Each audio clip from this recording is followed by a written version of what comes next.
సికింద్రాబాద్ పేరు తొలగించే కుట్ర జరుగుతోందని బీఆర్ఎస్ నేత తలసాని శ్రీనివాస్ యాదవ్ ఆరోపించారు. ప్రాంత చరిత్ర, ప్రజల అభిప్రాయాలను పట్టించుకోకుండా ఏకపక్ష నిర్ణయాలు తీసుకోవడం సరికాదన్నారు. సికింద్రాబాద్ కార్పొరేషన్ కోసం బీఆర్ఎస్ పోరాటం చేస్తుందని, ప్రభుత్వ తీరుకు నిరసనగా 17న భారీ ర్యాలీ నిర్వహిస్తున్నామని తెలిపారు. సికింద్రాబాద్ పేరు ఉండాలి.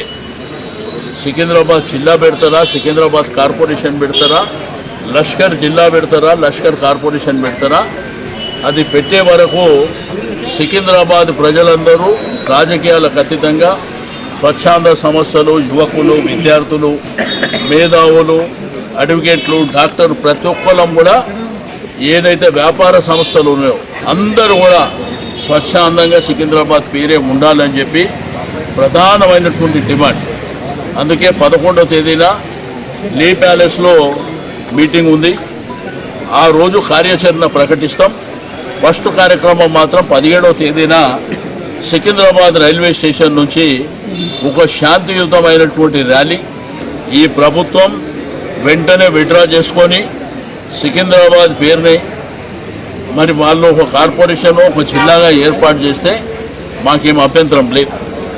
కానీ పేరు మారుస్తామంటే మాత్రం ఎట్టి పరిస్థితుల్లో ఊరుకునే ప్రసక్తే లేదు.